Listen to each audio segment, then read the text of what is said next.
Iniciamos la conducción de nuestro espacio semanal Tiene la Palabra Diputado a través de Telecaribe, agradeciendo como siempre su sintonía y su confianza.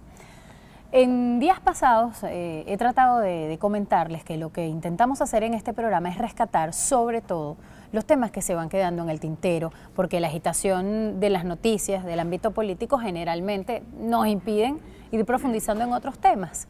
Teníamos una deuda de contenidos con ustedes relativa a la situación de las cárceles venezolanas. Lo esbozamos en días pasados muy someramente, tratando de relatar lo que había pasado en Margarita con el desalojo de la cárcel de San Antonio, pero creemos que el esfuerzo debe ser mayor y que debemos profundizar mucho más.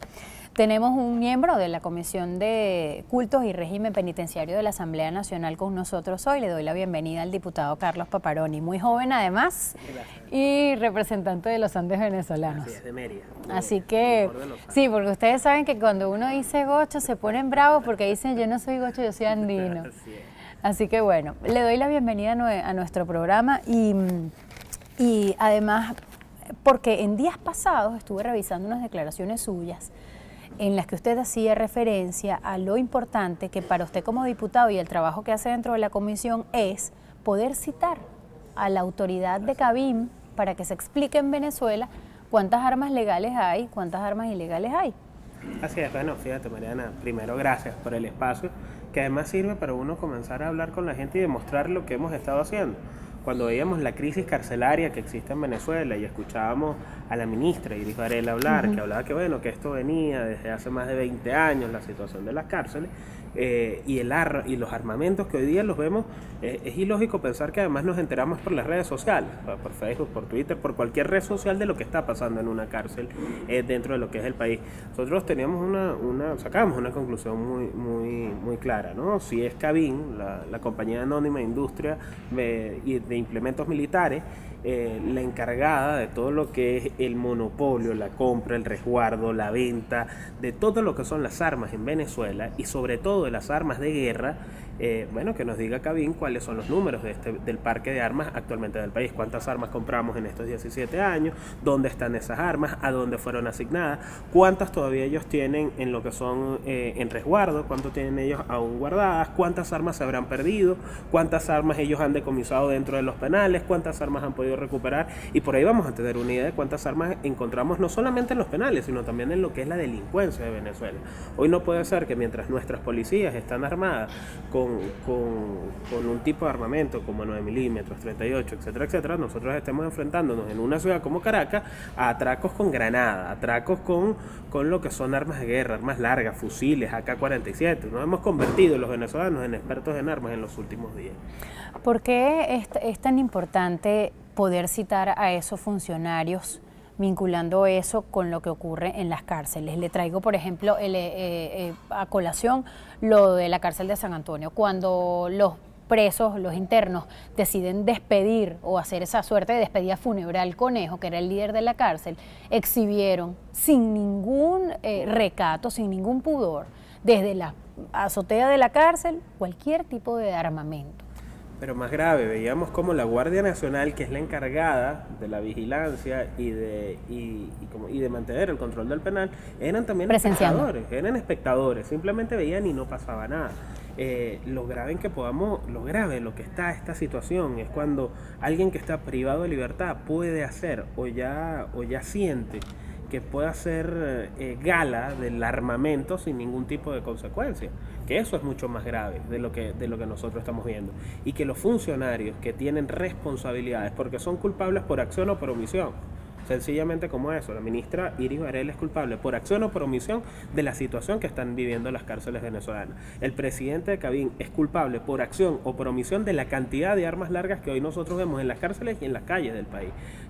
Todos los ministros, el ministro, por ejemplo, del Interior y Justicia es culpable por acción o por omisión de los altos índices de delincuencia que hoy estamos viendo. ¿Usted cree de verdad que el gobierno tenga cómo contar esas armas? sino que nos lo digan, Mariana.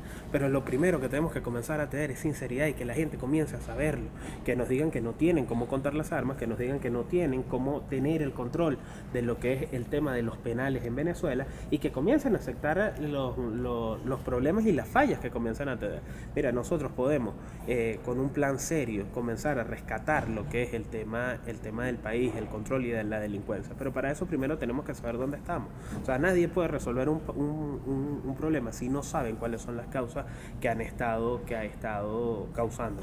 Que han estado originando todo esto. Fíjese, poco hablamos de las cárceles, así como lo estamos haciendo en este programa.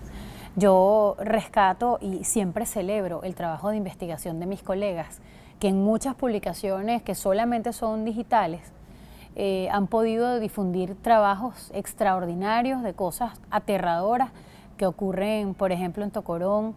Pero quisiera preguntarle, diputado, ¿qué tan profundo aspira usted llegar en esto? ¿Va a recorrer las cárceles?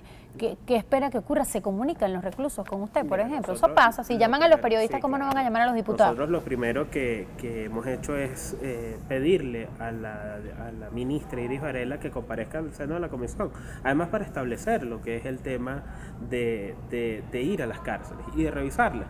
De revisarlas además los diferentes niveles que hoy tienen los privados de libertad. Cuando hablo de diferentes niveles, que hay presos que gozan de todas las comodidades y más que puede darle un hotel 5 estrellas, y tenemos presos que realmente, como pasa por ejemplo que estuvimos en lo que son los calabozos de la cárcel de Chacao o en la cárcel municipal de Mérida y Ejido, mira que tú lo que ves es algo infrahumano. Ahí cuando tú no tienes separación de presos, que hoy está pasando en la cárcel, en los calabozos de la cárcel estatal de la policía de Mérida, de la policía estatal del estado, que tú ves que no hay separación de presos. Eso quiere decir que están menores de edad con mayores, pero peor aún, mujeres con hombres, peor aún, o sea, los delitos están todos juntos, no importa, o sea, tú pudo haberse robado una gallina y estar al lado del secuestrador y están en el mismo calabozo. O sea, toda esta política inexistente es lo que nosotros queremos revisar y para eso queremos ir a la cárcel, conocer realmente qué está pasando en la cárcel. No puede ser que en Venezuela sean las cárceles prácticamente la universidad del crimen. O sea, después que tú vas preso, lo menos que se puede aspirar es que tú salgas reformado de las cárceles.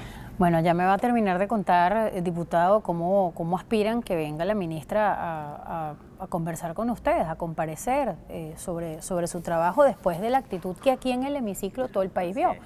Le pido nos acompañe por un par de segmentos más y a usted que también se quede en sintonía de Telecaribe, no se vaya.